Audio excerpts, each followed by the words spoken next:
Hello and welcome to my floss tube. My name is Pam.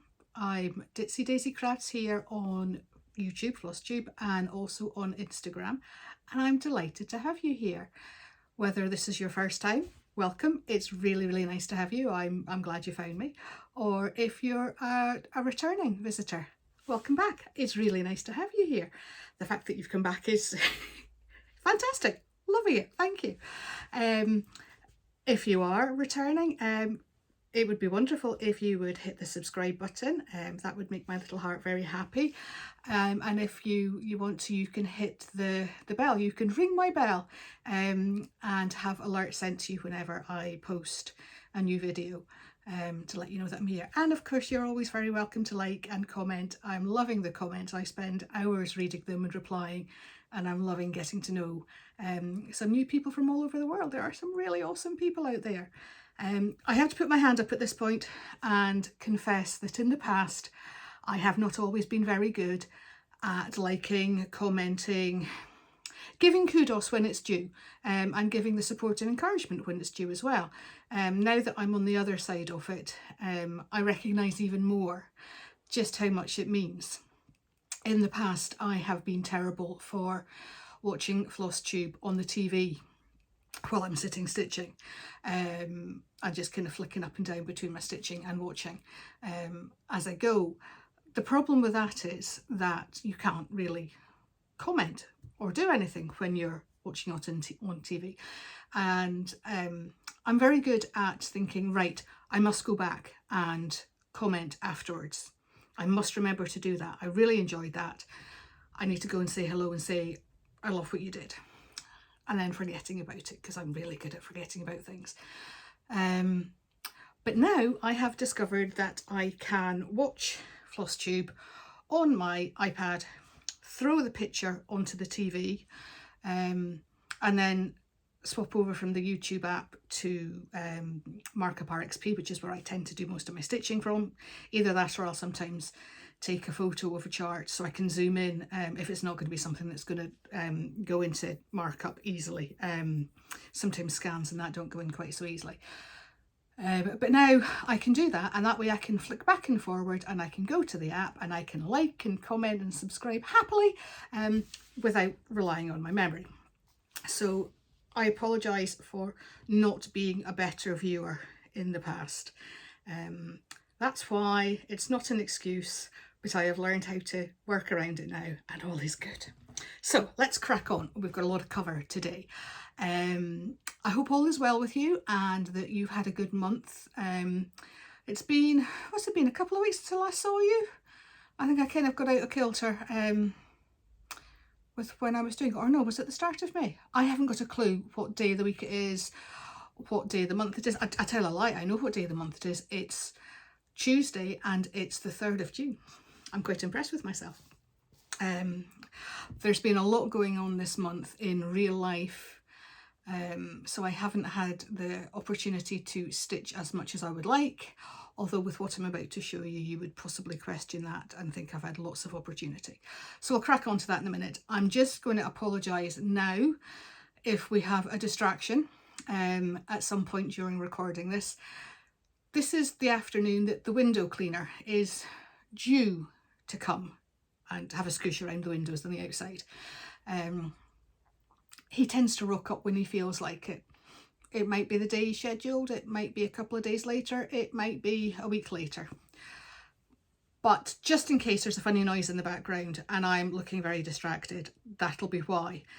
Thankfully he's got those extending scooshy hosey brush things, very technical term, so he won't actually be appearing at the window and looking in at me, which would be ridiculously disconcerting.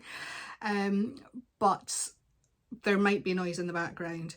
I'm not going to stop recording just because of that, because it's literally 30 seconds if that, but he squishes it and then he'll go on to the next one.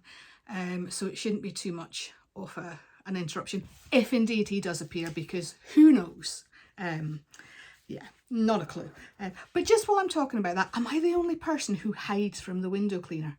Are any of the rest of you out there who do have a window cleaner coming round, do you hide from them? I tend to go and hide in a little corner and I'll sit in silence all afternoon anticipating him appearing, which, as I can say, can go on for several days until he does appear, just because I don't want somebody looking through the window at me and watching me doing what I'm doing. I'll sit with no telly on, no music on, and pretend that the house is empty, which is ridiculous for a grown woman of 54 to be hiding from a very nice person. But I just feel really vulnerable. Does anybody else feel that? Is it just me? Anyway, I'm digressing. Let's have a think about what I've got for you today. I've got FFOs, I've got FOs, and I've got whips for you. I've got a lot of stitching, so I'll be cracking on with that very soon. I've got plans to tell you about. I'm going to tell you about what's razzled my berry since the last time I saw you. I've got Scottish word of the day for you, which isn't the word I was expecting it to be, but fate intervened. And also I have a giveaway winner to announce. And I also have a new giveaway because I've got 2,000 subscribers and my mind is slightly blown. The algorithm gods have been looking out for me, and you have all been very, very kind and supportive and encouraging. And I'm going to pinch myself and wake up, except I don't want to pinch myself and wake up. I'm quite happy to live in this wonderful, fluffy, lovely dream world. Where I'm included and accepted and validated and heard, and you all pretend I don't have imposter syndrome. Thank you. Thank you, thank you, thank you. Oh, you have no idea how happy I am. Like I say, that in its own, that joy is the power that a like and a subscribe and a comment has. So please pay that forward. There are so many fantastic Flosstubers out there. There really is something to float everybody's boat, to take every taste and preference, and personality as well. We're all very different people, and I would like to think that we show who we really are when we chat away to you. So I'm very, very aware that there are lots of other places you could be rather than here with me watching this just now. So thank you for that. But please share the love onwards, because it can make such a wonderful moment in somebody's day. It really is lovely. So in recognition of that, I've got another giveaway for you later, which I'll tell you about when we get to that, which hopefully won't take quite as long today. But then you know what I'm like for my havering and my blethering if you're a returning viewer. Okay, so I've got lots of notes written down because my brain does not appear to be connected to my mouth in any great way at the moment. So if you see me looking down, it's because I haven't got a clue what's the next thing that's meant to be coming to my head. So let's just get straight into the stitching.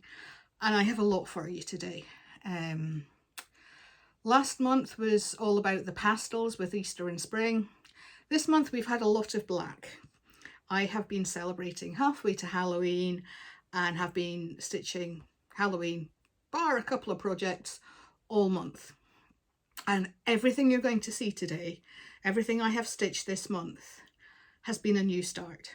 Just like last month with Easter, April, spring, May has been all new starts, predominantly Halloween, with lots of black. And you'll see again, I've got the same kind of thing going on that I had last month, with coordinating colour schemes through threads and through fabrics, although there is a little bit more of a difference this time than there was last month. This will probably be the last month that is completely seasonal stitching.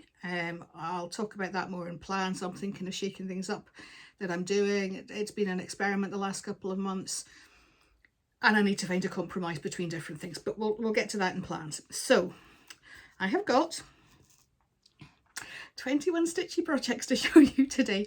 21 new starts. I've got them all written down with notes, so I'm hoping I will remember everything I need to tell you. I apologise in advance for looking up and down. Can't be helped. So yeah, 21 stitchy projects, 19 of which are cross stitch, 2 of are blackwork. And I also, on top of that, have been playing with felt for the first time. I got some felt dies and I've been playing with them, and I'll show you those towards the end of the stitchy bit. So let's start with FFOs. I have 4 for you. The first one is my month marker that gets hung up on a board and they get swapped around every month. I have to say a huge thank you to Sarah for reminding me that I needed to swap this. I completely forgot about the date on Sunday, and it was evening before I got that far. So thank you, Sarah. It's Cross Stitch Sarah here on Flosstube and on Instagram. She's awesome, and she stitches the same ones. So here, seeing hers was just a kind of boot up the hooky that I needed to get mine up. So this is La Finestra del Tempo from Crocette Gogo. It's a monthly series. They're adorable. I'm stitching this on a 28 count light top Brittany Lagana as Weigart with the called for DMC threads, and it's got the cutest little pupper on it. I was very tempted to change that dog to black and white in honour of my friend's spaniel Maisie, who I'm her auntie, and she's very adorable. She's very bouncy. But I just thought black would throw the balance. It would just have been too dark. So Pupper stayed brown, but is called Maisie in honour of that lovely little lady that I know. So that's first finished project. The second one I've got is just a tiny little one done in honour of Star Wars Day, May the 4th. Just a little Yoda, do or do not, there is no try. Very wise words. This was a really quick little project from Good Morning Maui. It's stitched on a 16 count white Ada with random floss that I had kicking about that just happened to match the colours, and has now been claimed by Bruce as his coaster. He hasn't been allowed to take it to work because I needed it for here, but it might end up that way yet. But I'm really happy with how this little guy turned out. He's really cute. I'm a huge Star Wars nerd. Love it. We've recently finished watching Andor. It was so good. So that was the second. The third is, you've seen me kind of do these before. I've done two so far. I did an Easter one and a spring one. This is the Primrose Cottage Halloween Kisses. So we've got Booze, Hisses and Halloween Kisses. Stitched on a 14 count black Ada because I'm a masochist. And I love it. I absolutely love it. The thread is just from Stash. It's pretty close to the original colours. Really nice Halloween. And it matches, again, my Doodlebug paper. I cut into another Doodlebug. In fact, this is actually the second sheet of Doodlebug I cut into to cover this frame. The first one had it was like stitched stripes. It was fabulous, but I tried inking the edges to get it grungy and I didn't like it. It was too dark and it just didn't appeal. So I ripped off that paper and put it in the bin and found this one, which has got their like little stars, flowers, asterisks in Halloween colours. And I've just popped a ribbon bow on the top and a sticker, which I've double mounted in a couple of sheets to cardboard to make it a little bit bigger, have a frame, and also give it a little bit more kind of strength. So that's that one. That's FFO number 3. I'll just move that out of the way. And my last FFO is actually from a freebie. It's a tiny Modernist freebie. And I put on Instagram, I showed you this when it was finished along with how I was going to finish it, which didn't turn out exactly how I had in mind, but I'm happy enough with it. And that's this Witch's Brew. As I said, it was a freebie from Tiny Modernist. I've actually got 3 of their freebies, Halloween freebies, in my stash of goodies to show you today. How generous is that they gave us all those lovely free patterns, and they're really nice patterns. They're really good, they're lovely, and I enjoyed stitching them. So yeah, I asked Bruce to cut me a black, sorry, you've got a little bit where the paint's come off there, a wooden tag that I've painted black, just out of plywood, and I put it on there. Now the original plan had been to make it a door hanger, but I've actually left the ribbon at the top untied because I quite like it as a stander. It's a stand-up leaner kind of thing. But all I did was mount it over some mount board with some wadding. I've put some mini pom-pom round the sides of it, and then I've got a black gingham bow, an orange organza bow, and these, they're like wired picks, but they're glittery, which I'm probably going to curse from here to eternity when the glitter falls off over everything. But I thought they looked kind of a bit spooky and maybe kind of that nasty horrible poison berry that would go in the witch's brew. And I don't know if you can see in the middle there, we've got a little button of a witch on her broom just to finish it off. And I'm really happy with how that turned out. Yeah, like I say, it was a random bit of ply sitting in the garage. It was a free chart. It was a kind of off-cut of fabric I had, and it turned out great. I'm really happy with it for how little went into it. The result is pretty nice. So that is my 4 FFOs. I mentioned though that freebie from Tiny Modernist. The next 2 I've got to show you are the other 2. Now, I had every intention of having these FFO'd as little pillow finishes. In fact, I'll show you. The plan had been, I remembered that I'd found this in, for those of you in the UK, it was either Asda or Tesco a couple of Halloweens ago. And I thought, oh, that'll look nice with lots of cushions on it. So I've got a big stack of Halloween fabric that I got to make different cushions, little pillow finishes. And I fell out with my sewing machine. I managed to get one done, which I will show you. It's not completely finished, and it might be taken apart yet, but I wasn't sure whether the sewing machine was going to go through the window or whether I was just going to jump through the window. And yeah, I was just demented. I was about in tears of frustration. And in the end, I'm just like, no, I've got far too much on. I have not got the bandwidth for this nonsense. It can wait until I have the humour and the time to sit and have a therapy session with said sewing machine and work through its issues and hopefully get it up and running again. So as a result, these are trimmed down, ready to be FFO'd, but they never get any further. So the 2 Tiny Modernists, we've got this one, a Halloween, which is like a little graveyard with the most awesome black cat. I've got a real soft spot for black cats.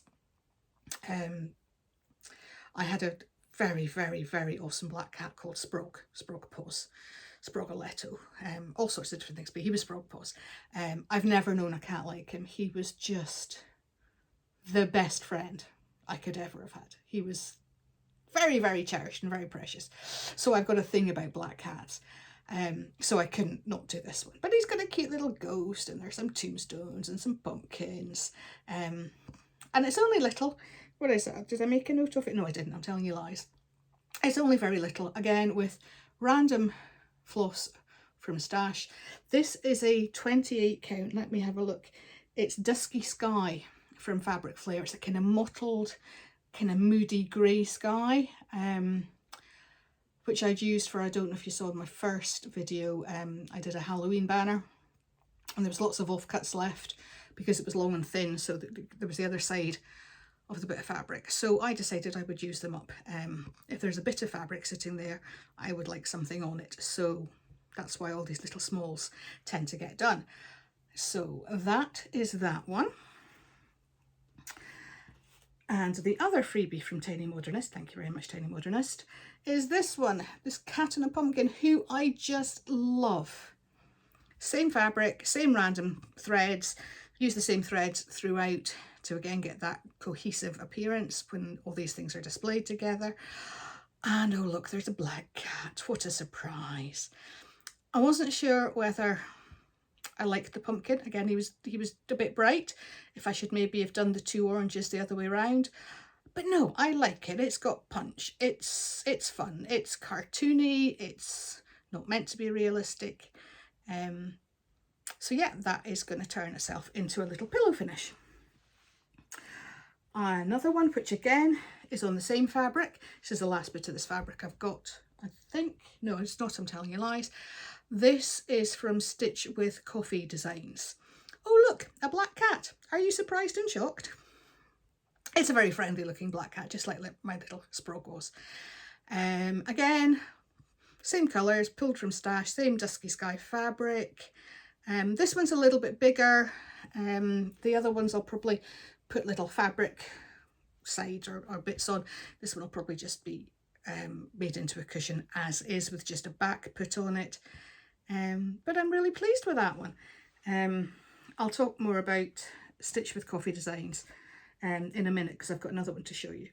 And then the last 3 finishes I've got were not planned. I think I started off the month with plans for maybe 14 projects, and as I say, that grew to 21 projects plus some felt gubbins as well. I ditched one out of the original plan, so yeah, I ditched one and found 8. And it was all to do with fabric, because like I say, if there's a bit of fabric sitting there, I'm going to try and throw something on it. I have 2 coming up to show you in my whips, only one of which was planned, but then I thought, oh, that would be a companion piece, I'll have to do the 2. So then I was trying to get fabric dyed, over dyed, to get the colour I wanted, and it still hasn't worked for me, but I did one and it came out a bit too dark, and I thought, I like how it looks, but it's too dark for what I want it to do. So I found, went through my stash, my patterns, my charts, and came up with a Primrose Cottage Halloween smalls, of which I have got 3 to make a little set. So these are on Zweigart Vintage Grey 14 count Ada, which has been over dyed with a reasonably strong Rit Pearl Grey solution, screwed up to make lots and lots of nice patterns on there for a really dark, thundery, stormy night, which I'm really happy with how it turned out. The original Vintage Grey is far too pale for me for Halloweeny stuff. I have lots of it. I've got loads of 14 count Vintage Grey, although I'm working my way through that quite quickly, and loads of the 14 count Vintage Country Mocha, and I've got loads of the light top. I have found a website, I think it was Love Crafts, who used to sell cross-stitching fabrics, and then they decided not to, so they had a fantastic sale, and I picked up yards and yards and yards of fabric at really good prices. Back when I was starting my cross-stitch, I had kind of returned to, and was kind of only just starting on even with that before I really found out about all the beautiful over-dyed, hand-dyed fabrics, and I'm now thinking, oh, they're a bit boring. But actually some of them are quite classic, and I've got lots of projects on the go or planned for some of them. But in the meantime, if it's not quite what I want, I will throw some dye at it and jazz it up a little bit. So that's where that guy comes from, Ikbu Shriek from Primrose Cottage. And then we have its pal, Trick or Treat. Possibly could have done a brighter purple on that, but that's okay. For somebody who doesn't like spiders, I'm not liking that one much. He's looking more of a mean spider, the kind that would chase you around your living room, than a cute cartoony spider. And the third one is the only one that I kind of stitched up into a pillow, but I never got as far as making up. I've still got a gap at the bottom, which I now can't find, to fill it. But actually, it's a bit bigger than I want it to be. I'm not happy with it. This whole thing just took years off my life. I was so stressed with the sewing machine, stopping and starting and pulling it apart and all sorts. So this might yet be disassembled and reassembled, which is a shame, because this is actually the All Hallows Eve is my favourite of the 3. I wish I hadn't started with it, but it's going to be probably too big to sit on that Halloween cake stand type thing, so it maybe needs to come down a little bit, but that's just with some pumpkin fabric to match the pumpkins on it. So they are my finishes. We're rattling through, people, we're rattling through. So I now have 11 FFOs, which is twice the amount of FFOs I had prior to doing this, or prior to Easter. I've only had kind of maybe 5 or 6 like tops and FFOs normally, but I ended up with 2 from last month, and I've ended up with 11 from this month. So yeah, my numbers are racking up, but that's okay. I have a plan for that, as we will come to. So 11 FFOs to show you, a lot of black thread. So this looks very uninspiring. Now I have to say, before anything else, I'm sure lots of you know the lovely Laura from Stitching by the Shore. She is absolutely one of my go-tos. I watch her Flosstube every week, and I was very, very happy she had commented on my last one, because I had said how she is really good at choosing a fabric that you maybe wouldn't necessarily have thought of. She's like me, she's a blue girl at heart. I love a blue fabric, I won't go past it. But she had done the Max Pigeon, the Heron at Dawn, on a beautiful kind of pinky peachy gorgeous fabric instead of the white that it normally comes on, and how amazing it was. And I'd commented on this, and she challenged me to use my experience, particularly as a paper crafter. She paper crafts as well, and so working with colours, to just go outside my comfort zone, think outside my box, and see what I could come up with. It's not a fabric I would normally have stitched on. I would have to say that 30 count chartreuse linen is not a fabric I would normally stitch on. That being said, it's the called for fabric, so I'm not counting this. But Laura, this is so outside my comfort zone. It's almost neon. It's reading really neon. It's ever so slightly darker in real life. It's fibres on a whim, if I'm remembering rightly. Let me just check. No, not, I'm telling you lies. It's Weeks Dye Works, 30 count linen, in chartreuse. I've only got black on there so far, but I'm stitching this with all the called for DMCs, and there's some Cryonic braid on there as well, and there are some accessories that comes with them. This is what Vinny is going to look like when he's finished. I am going to try a stand-up. I saw Helen D doing one of these, maybe a year ago, something like that, and watched her tutorial on it, and I thought, I can do that. So I now have 4 stand-ups sitting in my plans, 2 started and 2 still to go.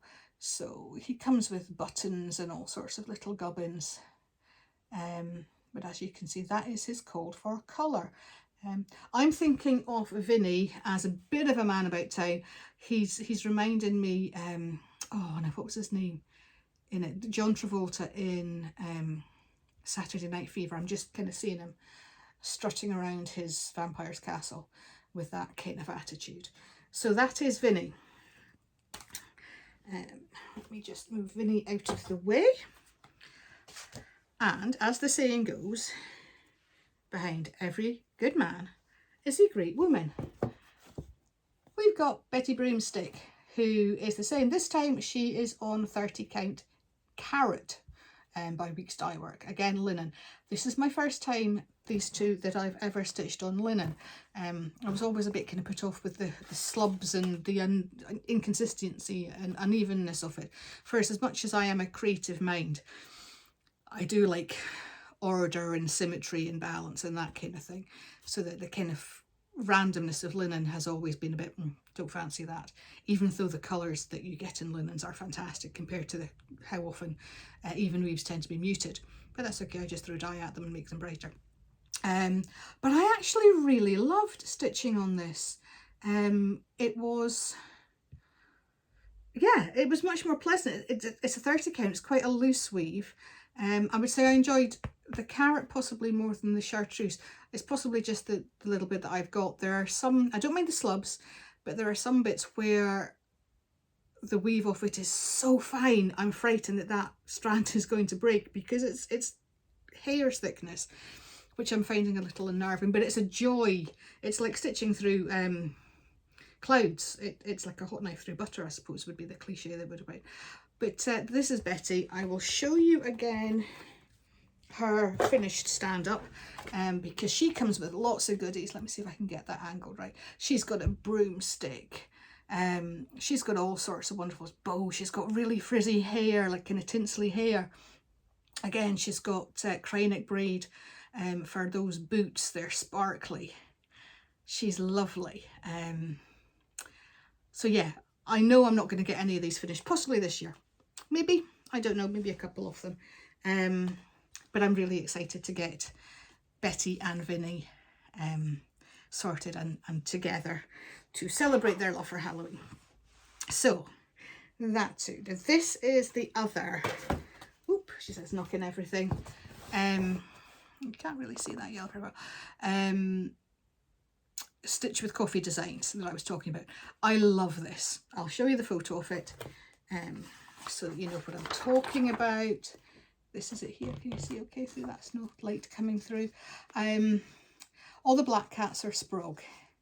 These two are in honour of my darling ragdoll boys, Zach and Cody, and they were brothers. Zach was the last remaining cat we had. He died almost exactly a year ago, next week actually. And we haven't been able to bring ourselves to get more since. It just hurts too much saying goodbye to them. So these two are Zach and Cody, because Ailey used to love dressing them up when they were kittens, kind of bigger kittens. I don't know, 3-4 months old. The ragdolls are big cats.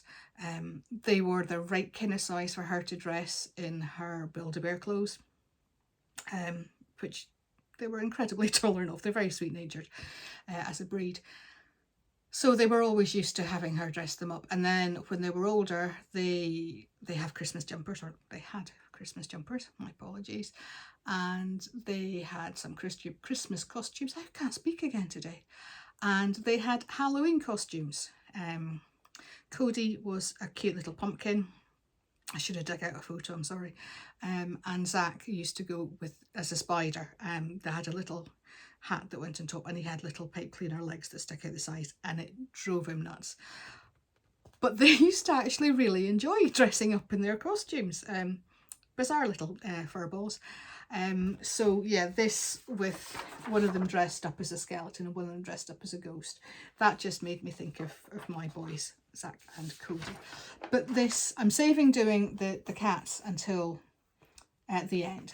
That's kind of going to be my lovely finish. To finish this off will be my boys, even though it's kind of quite solid. But I just love these. Those little skulls are so simple, but they're just adorable. And look at the bloodshot eyeball. It's wonderful. I just love this. I am so excited to dig this back out in October and work on it again. Oh, I never told you that the last two, Vinny is at 22.47% and Betty is at 27.66. But this one is 110 by 110. And I've done 1,327 out of 4,349 stitches, putting me at 30.51%. And I'd like to try and maybe think about getting this one finished in October. Maybe unrealistic with all the other stuff I've got planned for then, but I just love it. If you haven't come across Stitch with Coffee designs, they're fabulous, especially if you are a cat lover like myself. I love dogs too. I'm equal opportunities. Any animal is good for me. But they have fabulous designs. They've got some great Christmas and winter ones, but their Halloween designs are fabulous. I have lots favorited, and there will be lots more being downloaded. They have an Etsy shop, so it's Stitch with Coffee design. There are going to be lots more of those in my future because it's just fab. Love them. So moving on. This is kind of more what I was planning on stitching in May. The plans changed. I overdyed some fabric for 4 pieces, which I'll show you in just a minute. And there were all 4 of them were During Jones. She rocks Halloween. that kind of fun, spoopy Halloween, I think is the word, spoopy rather than spooky. Although I do like the spooky side as well. So that was the plan. 4 During charts on 4 pieces of this fabric that I had over dyed. And I was looking, and one of them I really was not invested in at all. It was a black cat sitting on a pumpkin, but it was too cartoony. I got it because of Sprague, but it really wasn't bringing me any joy. And your stitching should bring you joy. It should make you happy and make you want to stitch on it because you're excited to see that design come to life. This one, it just wasn't doing it for me. So it came out of the plans. Now bear in mind, this is already well into the month when this happened. So I thought, okay, I've got a bit of fabric there. Can't have an empty bit of fabric. What am I going to put on it? And I was looking through my charts, I was humming and hawing, and I realised that one of the other charts out of the 3 that were left was quite similar to one of the others, black writing. And I thought, I don't know that I want another one of that. That gives me 2 bits of fabric. And the dimensions, they just weren't working for what I was thinking. And then I remembered that I had Primrose Cottage I thought might do. I thought, oh, okay.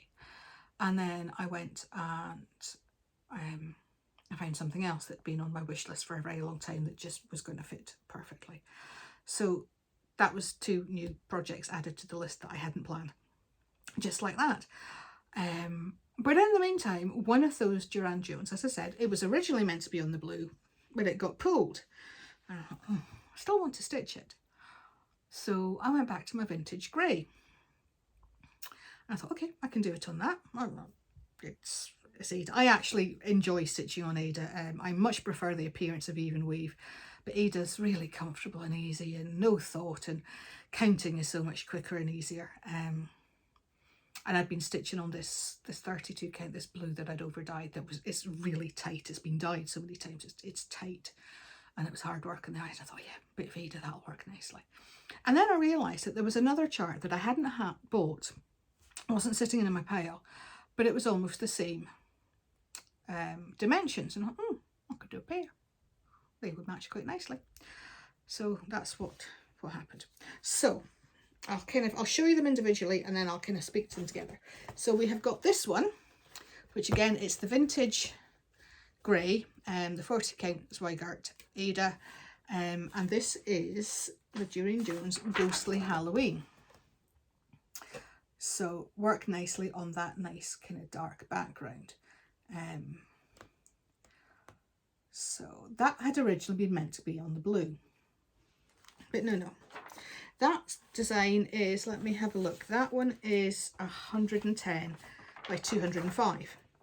And it just so happens that this one, which is red, is 110 by 200, so a whole 5 stitches shorter. So not even half an inch. But I hadn't planned on doing it. Not in the slightest. Gone quite dark in here. Sun's still shining. Oh, sorry. So yes, I hadn't planned on doing this. But then I thought, actually, they'd make a nice pair. So I had to dye 2 pieces of fabric then. And I dyed them at the same time with the same dye mix in 2 separate pots. And one came out a lot darker than the other, which wasn't ideal. So, okay, I'm going to have to try and dye that other one a little bit darker.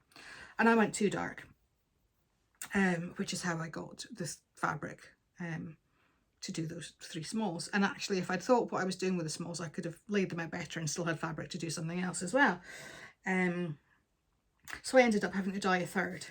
And the colours actually, so this one is Ghostly Halloween, and then there's When Witches Ride, get my teeth in, but you can see they've turned out completely different. One has a kind of cool tint to it, and this one is much warmer.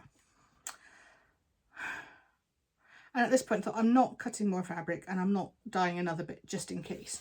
So we're just going for it, in the theory that I'll not put them right next to each other, and also when they've got all the stitching on, you'll maybe not notice any difference between them. So this one, as I said, is Ghostly Halloween. I'm not sure about the borders. I'll do the borders, but I might not do the fill-in colour in the border. I'll stitch all the black before I decide whether I want to go back in and fill that. Part of me feels that having all that colour in the border might take your eye away from the main design. Excuse me, I am just going to grab stitch. So, and yes, the other one was When Witches Ride. Again, it's, no, I've got those the wrong way around. No, I haven't, I've got this right, I'm telling you right. So this one, again, it's not quite as fussy a border, but we'll hang on and we'll see about that. But this all black, it's just so easy to stitch, and it hasn't put me up nor down at all, being in such a limited palette. I've actually quite enjoyed it, it's been quite refreshing. So Ghostly Halloween is at 5.24%, 552 stitches. My plan was to try and get 500 in each, and When Witches Ride is sitting at 702 stitches, which is at 6.18. I'm not going to get them finished for this Halloween. Maybe next year at a push, possibly the year after, but we'll see. So what have we got next? We have got Haunting Night. Now this was the one that was originally going to be stitched on the blue alongside this one. So I thought, let's just see what it looks like on the blue, and we'll see where it comes, because you know it's all quite a neutral there. So I had this in mind months ago when I was thinking what I would like to do for Halloween, and I ordered some fabric to see if it would be, and I ordered a big bit of fabric because it was on sale at the time. I ordered it from 123 Stitch, and this is it here. It's Blueberry from Fibre on a Whim, 32 count, which is beautiful. It's kind of a bluey, purpley, mottled, really soft, nice mottling. I don't know if I could open up a bit bigger. It's gorgeous. It's absolutely beautiful. It wasn't dark enough. There's nothing spooky about this at all. It had the blue purple mix that I wanted, but what it looked like on screen when I was looking at it to order and what it looked like in real life, it just didn't get there. But that's okay, because I have got ideas for this.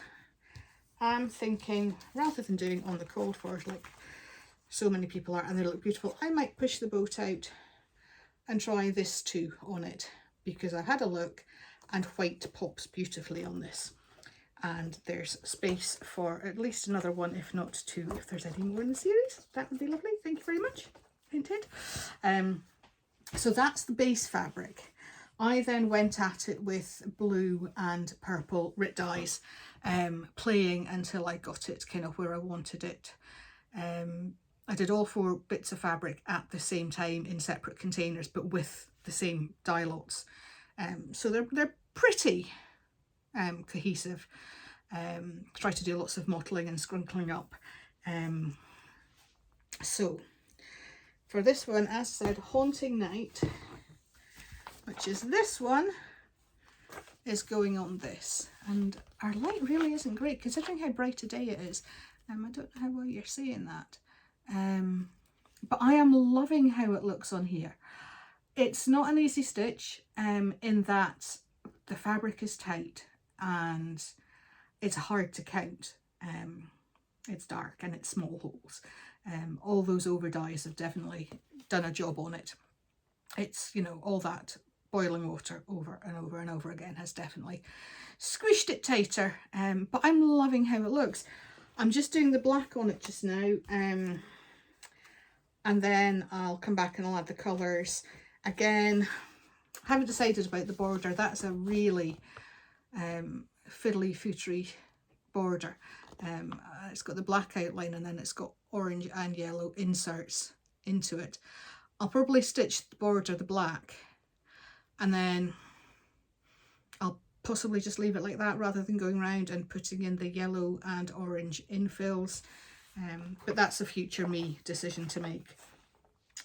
So that one, I've got 958 stitches in it, which puts it at 9.13%. So the next one is the first one I stitched on this fabric, and I'm loving how it pops. It's During Jones, Cat on a Pumpkin Pile. Believe it or not, that pumpkin has got 1245 stitches in it so far, putting me at 10.97%. That's not even one full pumpkin. 1200 stitches for that little guy. He's pretty dense. I'm doing it 2 strands over 2, but given how tight those holes are, it's pretty tight and solid. But I love how the colours pop on that. Again, the original is here. Oh look, it's got a black sprog cat on it. That's done on a white background, so this is very, very different, much more moody and atmospheric, shall we say. I don't know how well the cat will pop, but I know that those pumpkins and that green of the grass are going to pop beautifully on it, and I'm excited to work on that. I tend to only do that one in small doses because it is hard work. So only 2 whips to go.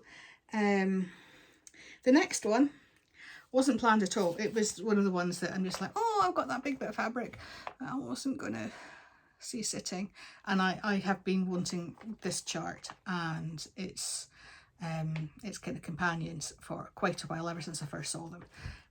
And that is Midnight Brew from Autumn Lane Stitchery. I just love these kind of silhouettes, where the design is quite intricate and detailed, but also the fabric does a lot of the talking. I just love it. And I had a aha moment and went scootling off and bought the pattern by PDF to start then and there. Now this is the first time I have stitched with Sulky, and I have to say I'm absolutely loving it so far. I also moved up to a 28 needle rather than a 26, which has made it a little bit easier, a little bit more pleasant. And I've got a very small start on this, but I'm really loving it. I didn't want to stop stitching on it. It's one of those that the pattern, you know, I've done this little bit here with the 2 birds and the pumpkin. But it's like, oh, I could just do this bit, and I could just do this bit, because it all leads on to other things. And I just wanted to carry on exploring and going off in those different directions. So this is a very small start. I got 584 stitches in. Oh, the light's a bit better on this side. I got 584 stitches in that, which has got me at 3.56%. I would quite happily have put a few hundred more in if I'd had the opportunity, because it was just a joy, and I love this fabric, and I'm liking the Sulky, and I know it's going to be a long stitch, that one. It's, where is it? It has got 16,425 stitches. Sorry, I'm brain farted there. It's 141 by 195. I'll show you again that we've got up here, we've got the white of the moon behind this beautiful owl, and then you've got like a limey green in her cauldron, and there's a couple of other little bits dotted around off it. The moon is DMC Light Effects E940, which I've got, and I'm also just waiting to arrive the thread here for her cauldron, which is Rainbow Gallery Neon Rays NP 303. As far as I'm aware, both of those are glow in the dark, so that'll be an exciting adventure as well. But yes, so for now, just that little bit off. In fact, you can see there the pumpkin that I've stitched, it's got some of the glow in the dark in it, and those birds. And this, I've done this leaf here. The ones above it are birds. That one doesn't look like a bird. I don't know if it's meant to just be a leaf, but it kind of looks a little bit like a rat trying to leap from that branch across to the other one. So that's what I'm choosing to say it is. And the last of my cross stitch whips is, we all know that I love Primrose Cottage. And I've had this one and I love it. I love the graphic style of it. It's clean, it's simple, it packs a punch. And I know how much of a joy the Primrose Cottage charts are to stitch up. So that's it there. It doesn't have, where we got, it's got Whispers, the called for fabric. 28 count whisper 2/2. I decided, again, I'm going to pop it on that blue. And I'm loving how it looks so far. I thoroughly enjoyed this. Again, it's another one that I would have carried on stitching until I could finish it if I had the opportunity. It's, I'll try and hold it straight rather than squint. I'm just loving it. And again, these 4 on the blue will be dotted around the living room because that's the colour scheme in there. So they'll fit in well without being like obvious, like, ooh, Halloween, but at the same time.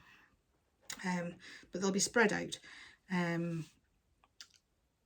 So again, it's 4 projects in the same fabric, maybe more than I would normally, but they're seasonal. I'm happy enough to do that. That doesn't bother me. I would say the only thing I have done differently on this, I've used the code for the DMCs.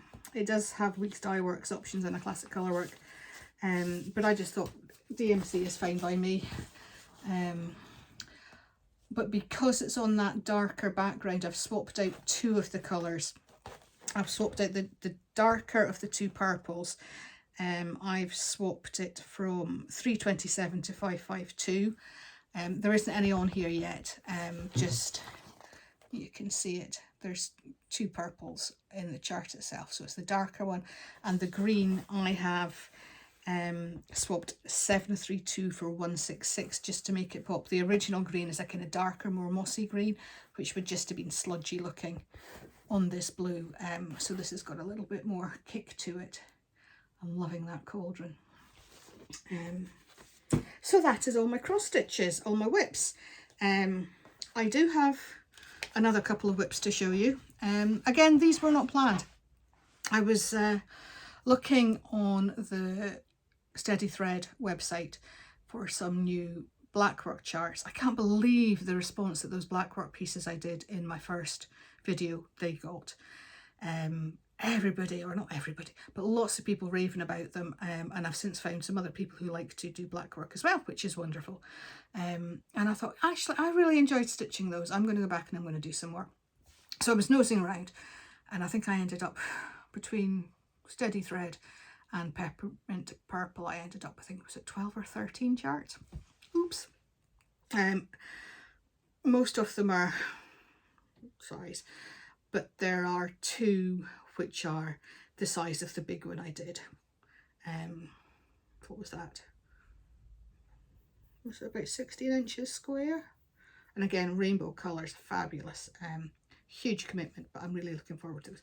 But whilst I was on the Steady Thread, I found a couple of Halloween ones, and I couldn't say no. So we have got Halloween doilies. We have got this is the first one. This one is bats and cobwebs. So you can see there's a cobweb in the middle and then bats going around the outside. And then this one is ghosts and pumpkins. So we've got 4 pumpkins in the middle and then 8 ghosts going around. These stitched very, traditional black and white for Blackwork. But that wasn't going to do problems. These are 98 by 98, the chart size of them. So they'll fit perfectly in the IKEA, the ribber frames that you used to be able to get. I've got a few sitting kicking around. I've got some black ones, so they'll fit in there perfectly on 14 count black Ada, which is what I'm choosing to work on. So this is the first one. Now there's a lot more work in these than you would actually think. It takes a lot of time to get to that one.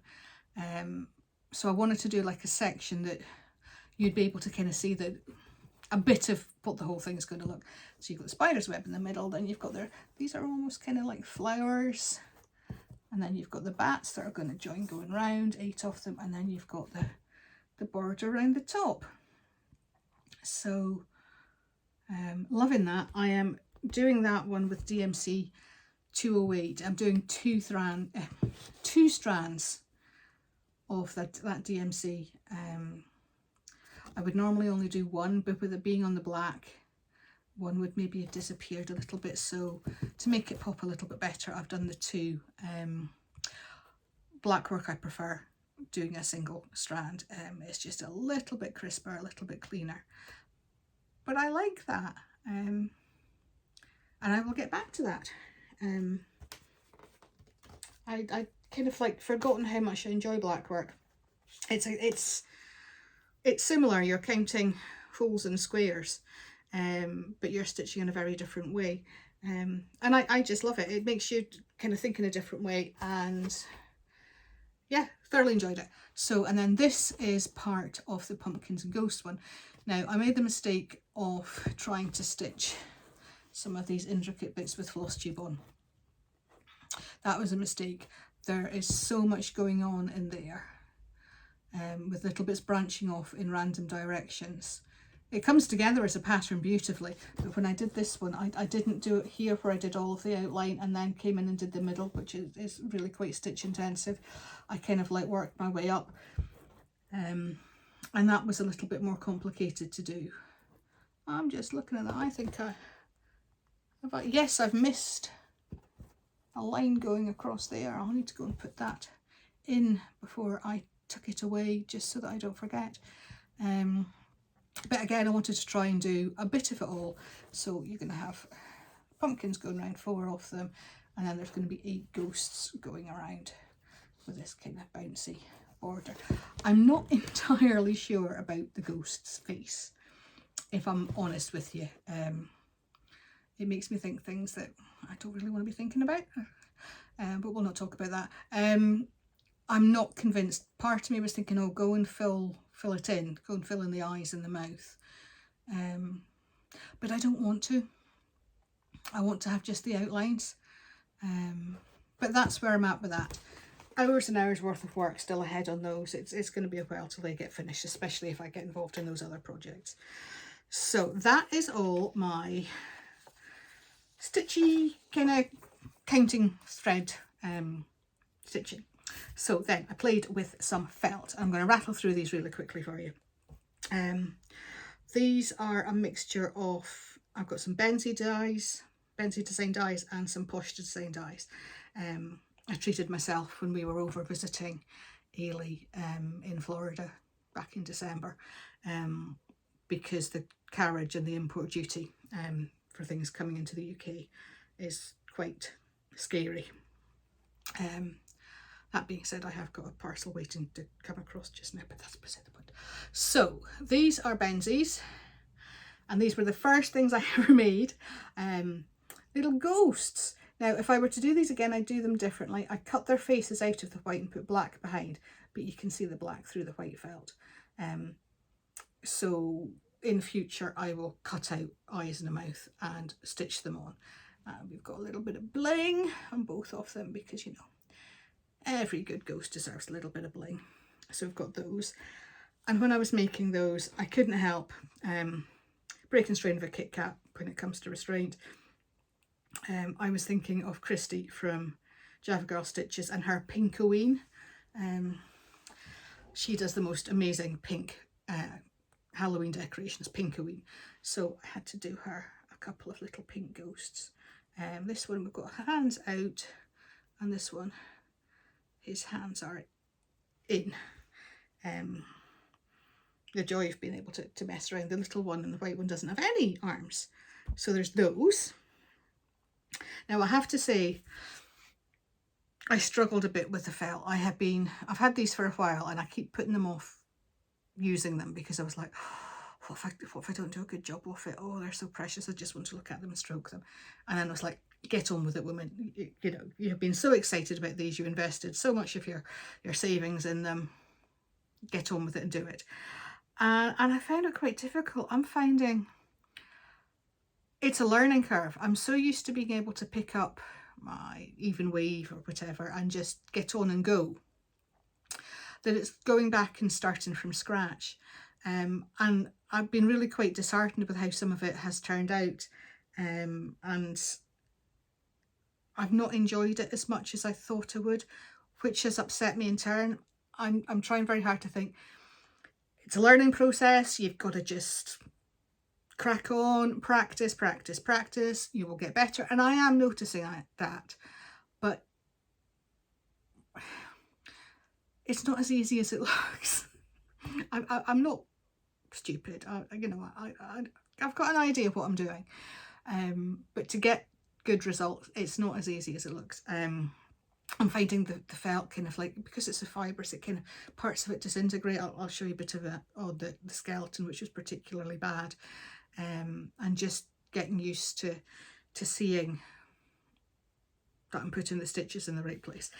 But the next ones I worked on were two little pumpkins. We've got a spooky, malevolent looking pumpkin, and we've got a kind of gormless, happy-go-lucky pumpkin here, in two different colours of felt. I'm loving those. Now the ghosts I put on hangers. Everything else well, bar one, I haven't decided what I'm doing with them yet. And these are kind of, they're just practice pieces as much as anything else, but they'll be easy to pop a thread kind of hanging loop on if I choose to later. So this is the little skeleton I was telling you, and those bones are thin, and the felt, just the ends of the bones was just, I can't think, there's bound to be a medical term, some kind of osteoporosis of the felt skeleton. But I love how he looks. He's very cute. He's very adorable. And I made him a candy cane in the hope of putting some meat on those bones. Again, some bling at the bottom. This was the easiest of them all to stitch. It was really straightforward. So we've got those. And then I've done some apples, some poison apples. One of these a day is not going to keep the doctor away. So we've got purple on green, we've got black on orange, and I think this one's my favourite, the green on red, a good old snow white poison apple. And then the last bit of felt I did, which is probably my favourite of them all, is kind of a little baby banner, and it's Boo with the googly eyes. I'm loving how that turns out. So yeah, there's that. So that's a new learning curve for me. It's going to take a bit of practice, but we'll get there. We have to get there. I have too many dies to not get there. I need to be able to make the most of them. So that is all of my stitching for you. So if you want to, it's absolutely fine if you want to go and have a lie down now and have a rest, because we are over an hour in and I just cannot do short, can I? Next month will be shorter. I promise. I promise, I promise. So, plans leads us on to next month. I have no intention of doing anywhere near the same amount of starts again. That was just overwhelming. I was putting stress on myself, putting pressure on myself, which I shouldn't have been doing. So yeah, I'll not be doing that again. At the moment, my plans for June, I've got 10 new starts, and I anticipate most of them becoming whips. I'm not going to be putting that pressure on. I've got a really busy month ahead. June and July are going to be crazy months. There's lots and lots of stuff going on in real life that's going to take away from stitchy time. So I'm just not going to have the bandwidth at all. Excuse me.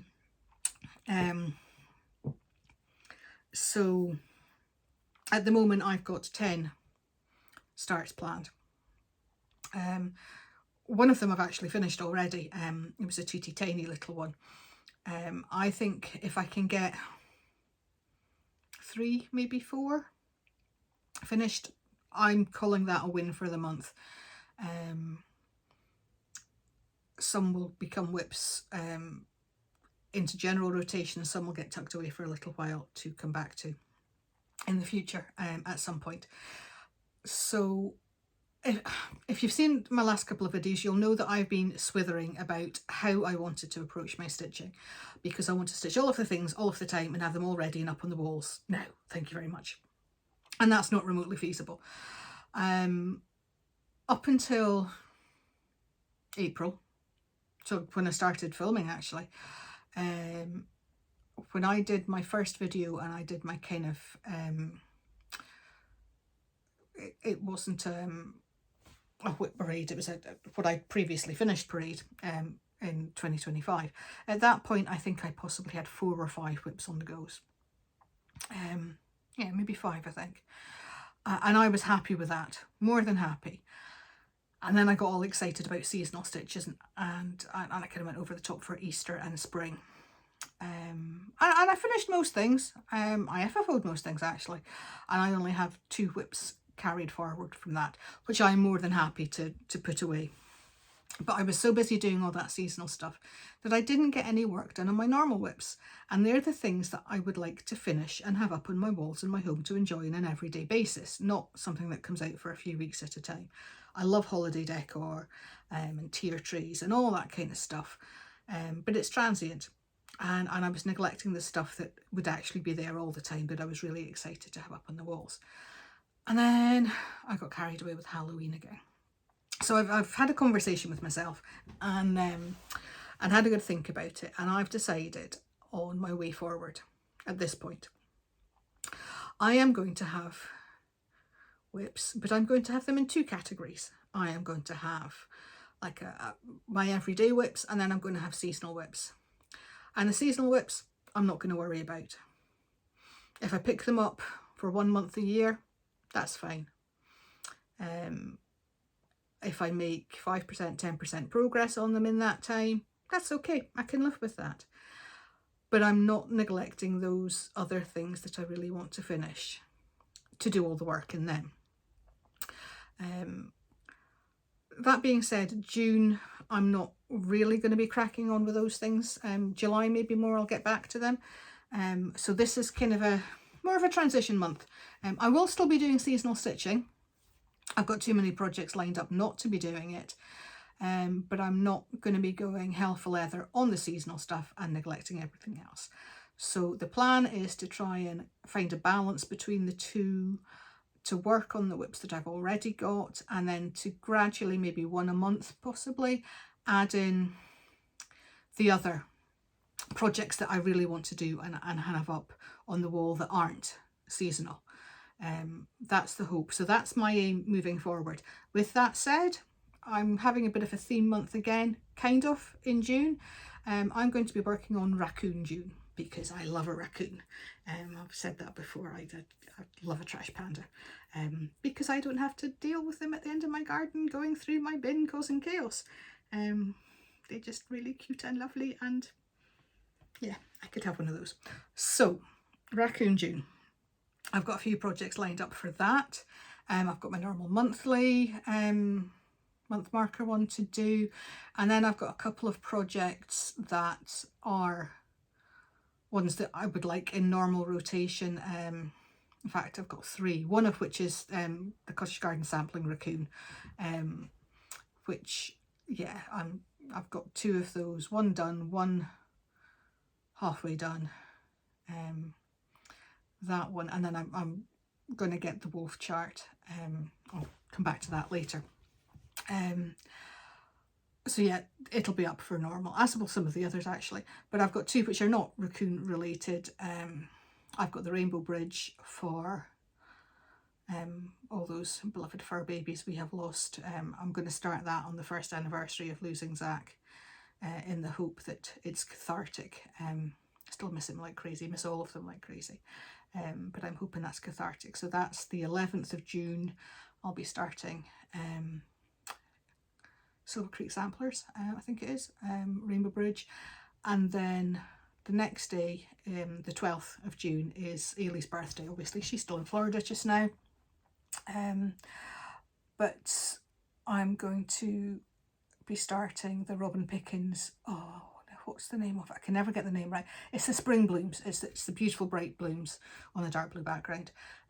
I'll be starting that in honour of her because she is my beautiful flower, my beautiful bloom, bright and cheerful and gorgeous. So that will be in honour of her birthday.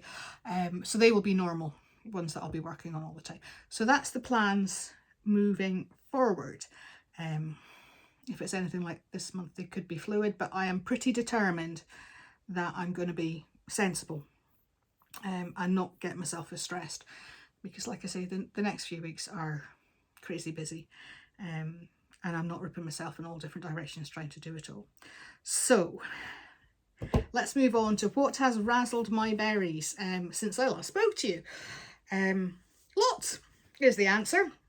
I have lots of razzlers here to tell you about. I will try and get through them quite quickly, which seems unfair because there are some really, really awesome people here and they deserve infinitely more attention than I'm going to have the time to give them. But I will list them all below with links to their Flosstubes so you can go and find them yourself. Because there's been someone from... I confess I am really far behind on Flosstube. I am missing loads. My watch later list is in the hundreds. It's and I'm doing my best to watch as much as I can because I enjoy it. You know, there's worse ways to spend your life than stitching, watching other stitchy people chatting away and being lovely. But I'm really far behind, so I've not had the opportunity to spend as much time on this as I would like to. That being said, I've still got a huge list because there are just so many awesome people out there. The first few people I'm going to mention are people who have given me shout outs in their own Flosstubes. And I only know about this because YouTube sent me an alert saying that they had. But I think other people have mentioned me that I'm not sure of. Somebody had said that I hadn't got an alert. I believe there's a way of finding out if somebody has mentioned you. I haven't got a clue. I am at the switch it on, press go, and then press stop at the end, and that's as technical as it gets for me. I haven't got a clue. So if there are people who have been incredibly kind and generous and thoughtful and given me a shout out and I haven't caught it because I am so incredibly far behind, and also because there's only so many people you can watch, and there's so many more wonderful people out there that I maybe haven't discovered yet. I'm really sorry if I don't know. If you've been kind enough to give me a shout out, give me a kick up the backside and let me know, because I really appreciate it. It's very kind of you and I'm very grateful. So if I don't mention you, it's not because I'm ignoring you or being rude or anything like that. I just simply don't know. But these first three people, I was aware that I had a shout out from. So I'm going to give them a quick mention. I have got Becky, who is Main Girl in AZ. Some of you might know her as Aslan's Cub on Instagram. I'm so glad she gave me a shout out because I found her channel through that. And I'm really glad she did because I am loving it. She's fab. So thank you, Becky, not just for your kindness towards me, but also giving me that way to find you. Really happy about that. I've also got Ria, the Blue Coast Stitcher. She gave me an awesome shout out. She's so funny. I've mentioned her before. She is just, I love watching her. She's my kind of people. We stitch different things. We've got some commonality over things we stitch. But I would say there's probably more differences than similarities in a lot of it. But that's okay because I love watching all sorts of different types of stitching, seeing people's passion towards it. And she's passionate about her projects. She's just started her first Mirabilia. I mentioned that before, Athena. And it was entertaining seeing the hiccups that she had at the start. with a frame, not stitch related, but also her passion and her excitement and her joy. She's contagious, she's a gem, and she gave me the most wonderful shout out, and talking about blethering and havering in the most fabulous Canadian accent. She's Ontario, and yeah, thank you, Rhea. You're just awesome. And also, Angie and Sally and their wee dog Jack from August 1823 Stitchers, they gave me a really wonderful shout out, really detailed about lots of things I'd been working on. And also, they gave Ailey a shout out. How wonderful is that? How lovely that my little baby working in Florida got a shout out from these two wonderful stitchers. So yeah, why not putting that all finished with it? So thank you to you guys for mentioning me. It's really lovely. Thank you. So my razzlers for the last month. I've got loads. Some of them you will possibly already be familiar with. Other ones maybe not. So let's just crack on because we've got a lot. So the first one is the Snowflower Diaries. Randomly appeared on my YouTube homepage. The algorithm gods were being kind that day. Snowflower Diaries is Maya. She is, I'm not sure what her nationality is, but she's a designer. She has lots of lovely whimsical kind of florals and little animals, wonderful designs that I hadn't come across. Now, English is her second language. I am in absolute awe of how well she spoke in her video. I did French at school way back before the wheel was invented, and I am not good with languages, but to speak as well as she did when it's not your first language, about, you know, kind of niche stuff as well, not just like, you know, how do I order this or how do I ask directions, you know, niche hobby related stuff. Well done, Maya. Your video was a joy to watch, and I loved watching your projects and your stitching. She has Instagram, Facebook, website, all of that, but she also has a shop on Etsy, which I of course went farting off to look at because I couldn't not. She has freebies as well. There are some really generous designers out there. So I have downloaded a couple of her freebies. So I'm just going to show you the photos. These may be slightly blurry because the photo and the chart were on the same page, so I've zoomed in. But we've got this gorgeous little pumpkin bunny with her red scarf and a crow sitting on top of the pumpkin. That's a freebie. It's just beautiful. And this one, which is maybe slightly blurry as well, it's coming up okay there. And this beautiful Christmas witch with her snowman friend riding on a broomstick with her hats blowing in the wind. It's so cute. So I've got lots of her designs favorited, but I had to buy one there and then because I couldn't resist it. Who does not need foxes ice skating on a snowflake in their life? I just fell head over heels in love with that when I saw it. That will be being stitched for winter. Maybe January, I don't know. I just adore that. So that is the Snowflower Diaries and Maya.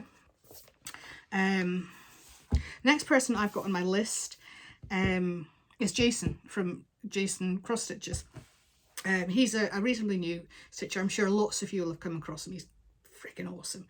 He's reasonably new to the hobby, throwing himself into it, completely unfazed by challenges. I mean, this guy's talking on long dogs and modern folk embroideries and all sorts of things. He changes colour schemes, he tweaks designs. He's so creative, he's wonderful. And he's also a really lovely guy. He's been running a Halfway to Halloween sale. That's the hashtag on Instagram, Halfway to Halloween sale. I have been tagging all my stuff. I've not been on Instagram much, I have to say. I've been busy, and I've not been putting much photos up, but I've been hashtagging mine Halfway to Halloween because I missed the sale off the end. Oops, sorry Jason. And he's got a fabulous Halloween project of his own, really, really good. Couple of things I wanted to mention about him in particular, other than the fact he's a rock star. He's a Blackworker. He's currently stitching the Steady Thread Stitch Along 2025 and all its different parts.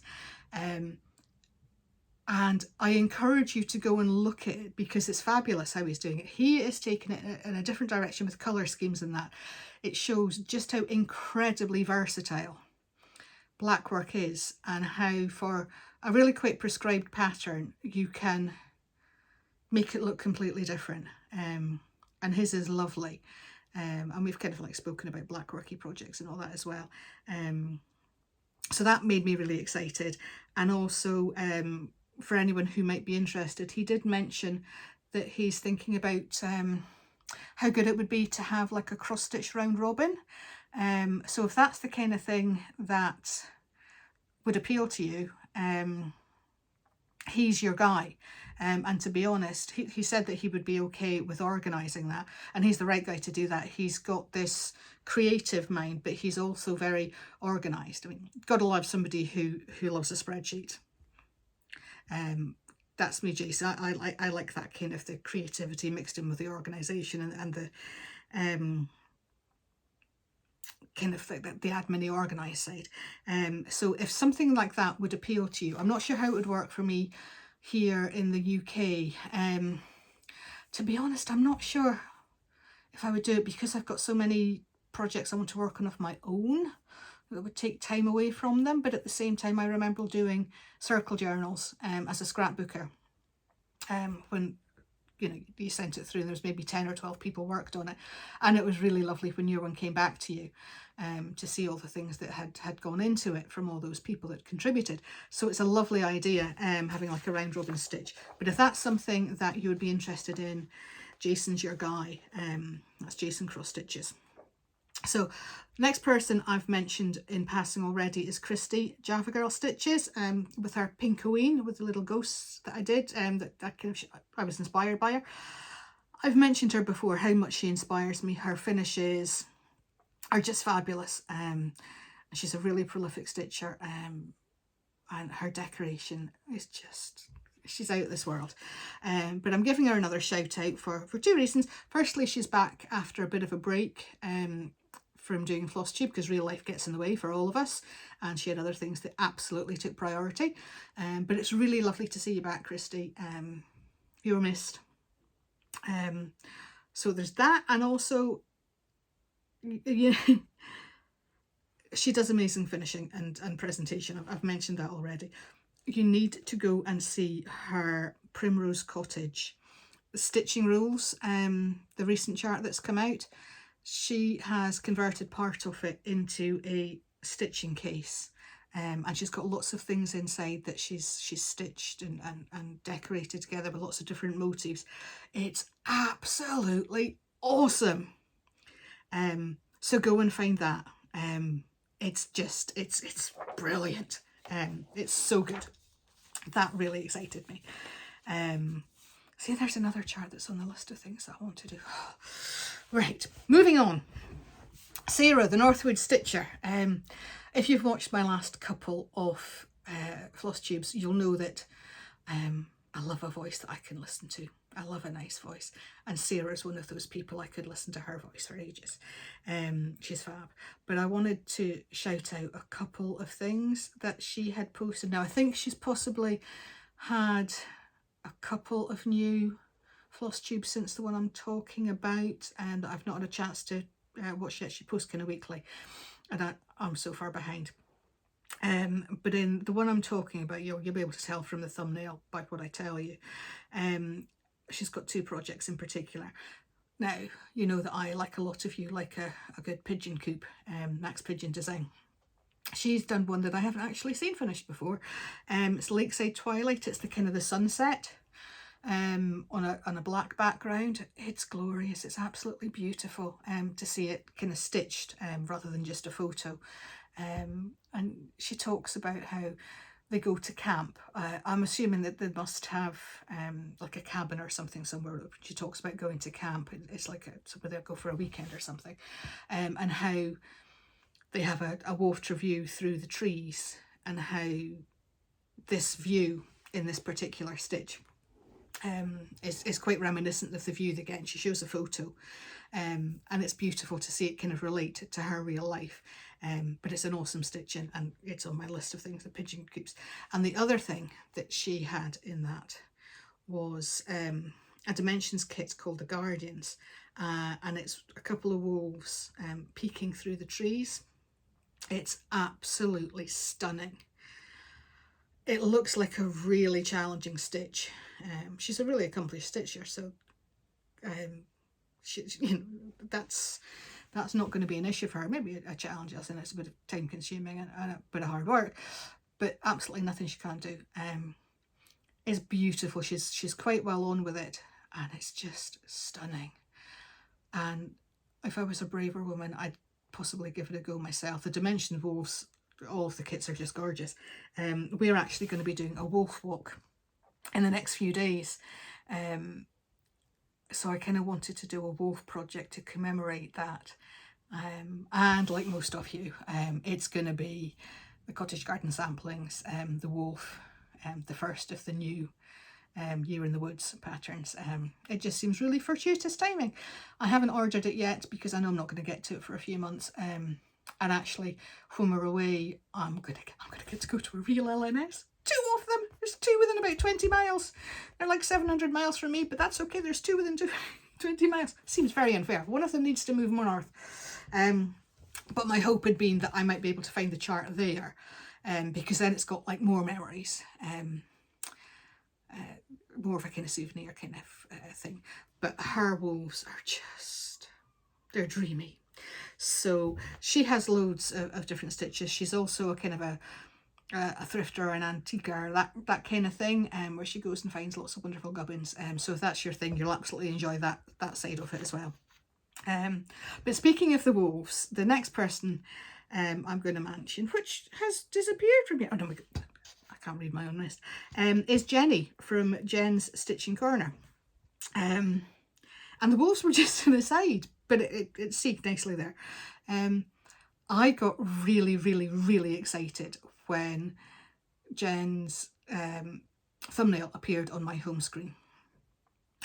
Ridiculously excited, because the photo that she's holding, this finished piece that she's got framed and holding, is something I did decades ago. It's a calendar bears, and I love that project. It was up on Ailey's wall when she was a baby in her kind of like nursery first few years, and it's now sitting somewhere in my mother's loft. I haven't seen it in years and years. I'm actually estranged from my mum. We've had a very difficult relationship for decades now. So all the cross stitches that are sitting in there, I haven't seen in a long time. And it just brought all that back to me. I was so excited. And like her, my favourite one is the October. This little ghosty sheet. He's so cute. It's very much 90s style, which makes me so happy. I know it's a bit twee these days, possibly some of this stuff, but it reminds me of those fabulous halcyon days where I found stitching. So that got my attention, but I couldn't watch it there and then. And then I eventually found time and started to watch it, and then Bruce came in and I had to stop halfway through. I must get back to it, I must get back to it, I must get back to it. I was just so excited. And then I got a message from her saying on Instagram, as Jen Stitchy Corner, that she'd tried to tag me to say that she'd mentioned me, but it hadn't worked. And I was so excited, and I was really made up, because if I just carried on watching the video, it would have been such a huge surprise to me. I wasn't expecting that at all, but I was just delighted. Jenny this is her first floss tube that she's done, and she knows how nerve-wracking it is, and she did a really good job. And she really excited me with that thumbnail. But she is also working on a wolf project, which again was just beautiful. Now her one, it's a Born Free collection, and it's Night of the Wolves, and it's a wolf's head, kind of whites and greys on this blue night background, with stars and that, and it's just glorious. I did look to see if I could find it, but it's not available anymore. which is a shame, but it's possibly also a good thing, because I might have taken that to be my Wolf Walk commemorative piece, and it would have been a huge project to take on. It's a big project, but it just really excited me. So welcome to the Flosstube world, Jenny. It's really lovely to have you here. I'm so glad that we've had the opportunity to chat through Instagram messaging, and I'm really happy you're here, and I'm looking forward to you doing another one and enjoying the whole process. Speaking of doing floss tubes, I've had a few comments on the last two videos from people saying, oh, I'd really like to have a go, but I'm just too nervous, I'm too chicken, I just can't bring myself to actually do it, and being, you know, too anxious to do it. And I understood, because I put it off for a very, very, very long time before thinking, oh, life's too short, just jump in. What's the worst that can happen? So Lindsay, who is a reasonably new floss tuber, she's done a few videos now, but she's Stitching Magic 111. Bless her heart. She has so far posted 2 out of a planned 3 Flosstube extras, looking at why you should just go for it, why you should set up a floss tube, and hints and tips for getting over the nerves and the anxiety. So if it's something that you do want to do, I would heartily encourage you, because it's just fabulous. But go have a look at Lindsay and watch those Flosstube extras, and maybe she'll help allay some fears and give you some confidence. She's a lovely person. She comes across really sweet and gentle and genuine. And I think it was a really good thing to do, because it is daunting, it is nerve-wracking. Even before this one, I probably get more stressed the further in I get than less. I was an absolute gibbering wreck. Let's not go there, let's not talk about nerves. But yeah, if you're thinking about it, go check out Lindsay at Stitching Magic 111. The next one, algorithm gods are fickle creatures. I have no idea how I got to this stage in my life and this stage in my stitching journey without knowing about Mama Loves You GB. Michelle is awesome. She's a fantastic stitcher. She's phenomenal. But she's also really entertaining as well. And I'm so glad that I have finally found her. I found her through, she gave me a shout out, thank you. And that led me to her channel, and I'm really glad it has. A lot of you will know Michelle. She's like I say, a phenomenal stitcher, and a designer as well. She does like reproduction samplers, and she's a really talented designer. I've had one of them, one of her recent videos, maybe 2 or 3 ago. She talks about one of the girls whose samplers she has charted as a reproduction, a lassie called Emma Goldthorpe, who stitched this. And she researched Emma's story and that of her family, her genealogy and all that, and she was able to tell us the story of her, the person behind the stitch, and it's just really quite an emotional story. It hit me in the feels, and I know there's a lot of people going by the comments. It was very poignant, and yeah, that you look at these reproduction samplers and you don't know the person behind them, and she researched her and found her story. It must have been a couple of videos ago, because her latest one she found out more and she was able to extend telling us about that. But yeah, that was quite emotional. Loved that. But also I wanted to give a shout out for one project in particular that she has done. She has stitched, and I know lots of people have commented on this, she's stitched Sleeping Bee by the Blue Flower, and she has mounted it on, she called it a Quaker box. It's like a round, I can't think of the material. It's like very thin veneered wood, you know, kind of like steamed into a round shape. It's like a hat box, and I think there was 3 of them in the set that stacked, and she's mounted this bee on top of the biggest one. It is absolutely breathtaking. It's beautiful, Michelle. You are a genius. I know you've done other round finishes similar, but this one is just chef's kiss. So please go and find that if you don't already watch Michelle. It's just wonderful. So I really need to crack on here. We're far too long. Where are we? Another new person to me, I found through another Flosstube, which I can't for the life of me remember now because I watched a lot recently. Although it's not making a dent, but that's Sarah from Champagne and Stitches. She's about 8 or 9 videos into her Flosstube journey. She's a beautiful stitcher, prolific stitcher, but beautiful stitching. Love her projects. There's a lot there that I am more than happy to see her show us, and it's just great. I'm so glad I found her. If you want to see well-produced floss tubes, go check her out. They are so professional. She has different camera angles and overhead shots and edited bits. I think her husband possibly helps her. He's obviously some kind of techie that way, but it's so professional. It's just, literally I press the button start, press the button stop. There's no editing, there's no fandangoing because I haven't got a clue how to do it. She absolutely puts me to shame. So yes, go and find Sarah. In fact, was it Michelle? I think it was maybe Michelle from Mama Loves UGB who put me onto her. She's somebody who is so much more deserving of the attention than she's currently getting. You know, she's good. I'll come back to that in a minute because there's somebody else I want to talk about there. Another new one, I'm going to rattle through these really quickly now. Danielle from Lovin's Stitching.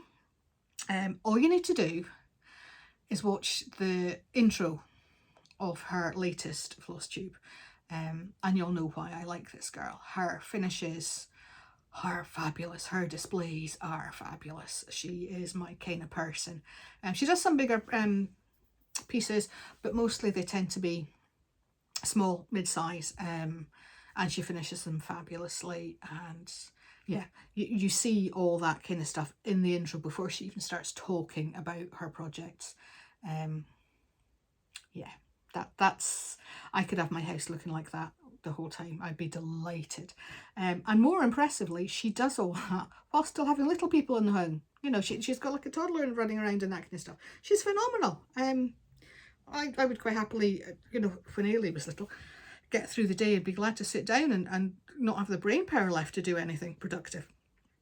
She's rocking it.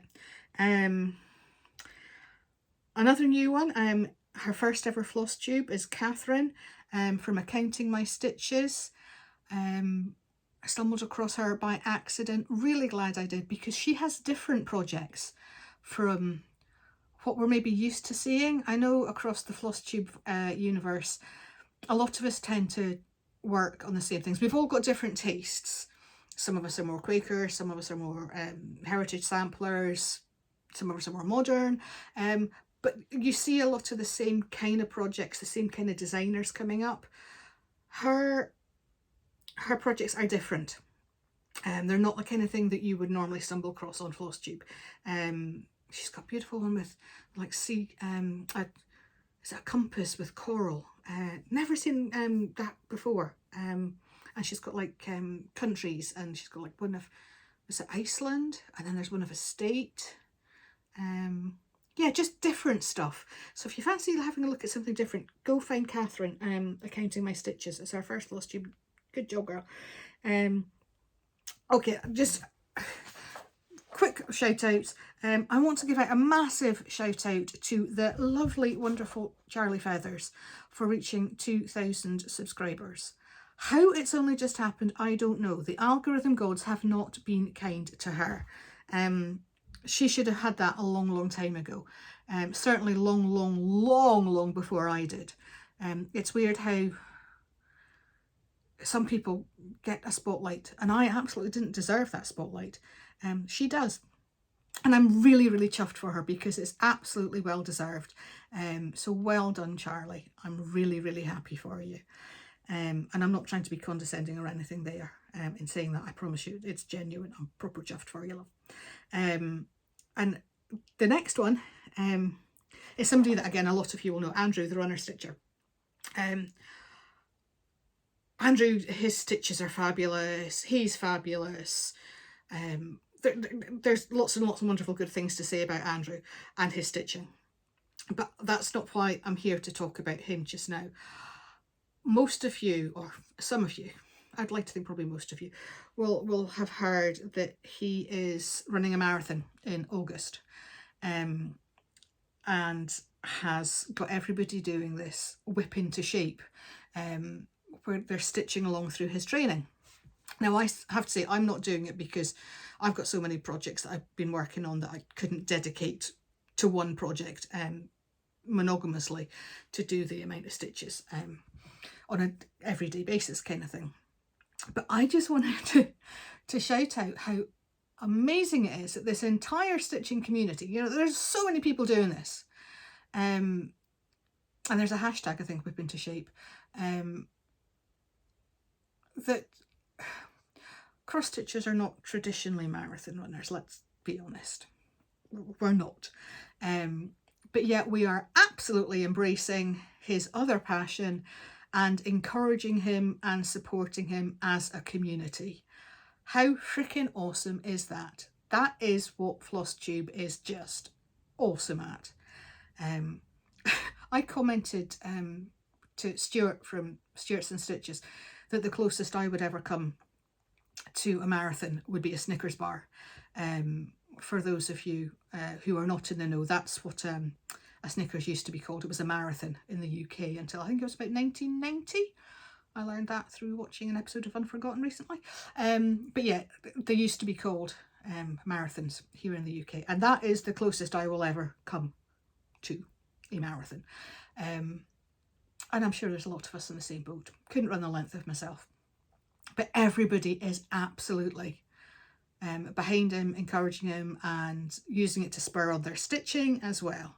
I just think that's wonderful. I know there's another one, I think, was it Charlie? I can't remember. Like I say, I've watched so many Flosstubes, they get a bit muddled in my head. Was doing one that was like a cycling one. But I just think it's fabulous that he is being uplifted by a bunch of people who would have no interest in doing the mileage. The way it's working is that a lot of people are doing so many stitches for so many miles he runs in training, as he started his training, and he has a spreadsheet, a Google Doc that he updates, and so it's maybe 10 stitches per mile in his training runs, and obviously as it gets closer those training runs are going to get longer. Some people are doing it in different ways, but that kind of seems to be the majority of people are doing it that way. So he's seeing all these people supporting him.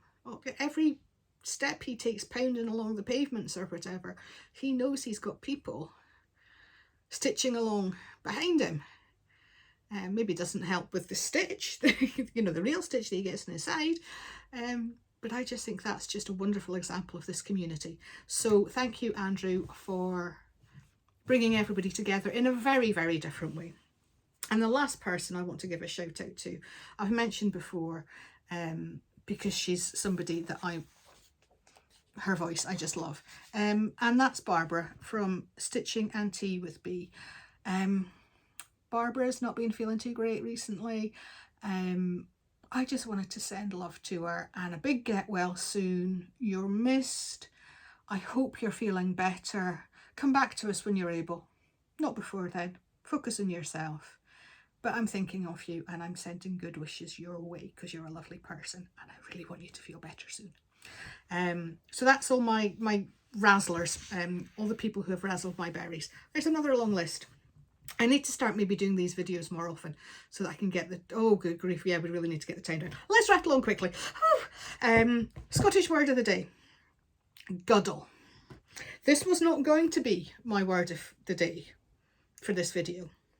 I had a completely different word picked out. And then I watched Mary from Mary's Stitching Corner. I watched her latest Flosstube. and oh, you need to go and watch it. She's got the most beautiful fully finished objects framed. Oh, they're just fabulous. Her work is gorgeous, absolutely gorgeous, and she's an absolute sweetie as a person as well. I've had the pleasure of kind of chatting back and forward with her on Insta, and she's just a darling. But I was watching her latest Flosstube, and then I was also watching Stuart from Stuarts and Stitches, I've just mentioned already, and both of them completely unconsciously mentioned the word guddle in their videos. Without thinking, just, you know, halfway through a sentence, without putting any thought into it. Now Stuart's in the central belt of Scotland. Mary is Scottish, but she's been living in the States for a couple of decades, I think, if I remember rightly, from what she was about 23 years, something like that. I could be completely wrong, but I think it was something like that. So maybe it wouldn't be everyday conversation for her. And I thought with the two of them both mentioning it, it was like the fates were intervening. So guddle would be our word this video. I suppose guddle in a way is, it's similar to the muddle, the more English word, but guddle is a good word. It kind of means mess, chaos, disorganization, that kind of thing. I would say it's most often used for like talking about a room.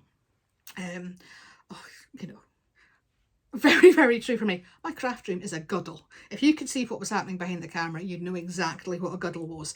It doesn't mean it's dirty. It just means it's a bit disorganized. It's that kind of, oh, everything's everywhere, I'm not entirely sure where to start. That kind of disorganization, kind of guddle. That's how it would normally kind of like more often be used in conversation, it referring to like a room. It doesn't have to be just referring to a room. It can be like the admin-y, organizing type stuff in your life. Like life admin, like oh, my email account's an absolute guddle, or my banking, or I'm just looking at just now, I've got a box of threads that are in a right guddle. So it can refer to like smaller everyday life admin type things, and also it can refer to what's happening in your head. My head is a guddle. Now this is very common for me. Between menopog and fibrofog, I am more often than not a walking brain fart, and it's a good day if I know my name, which is probably why I waffle quite so much, because I'm making up for the fact I don't know what I'm talking about. But yeah, your head's in a guddle. You've got too many tabs open. You're thinking too many things, and you can't, as I like to say, you can't think in a straight line. That kind of internal guddle. So that's all those guddly things. My craft room is a guddle. My garage is a muckle guddle. But we're just not going to think about that just now. It needs tidy this month, but it's not happening today. So yeah, it's kind of that kind of disorganized, mess, chaos. Yeah. And it's a lovely word. It's one of those Scottish words, but it just feels right to say. Maybe that's because I'm native and it's always been part of conversation for me. But guddle, it just sums it up beautifully. So remember what guddle is, because we're coming back to that. So moving on to our last little bits of admin and things that we have to do. I have got a giveaway winner.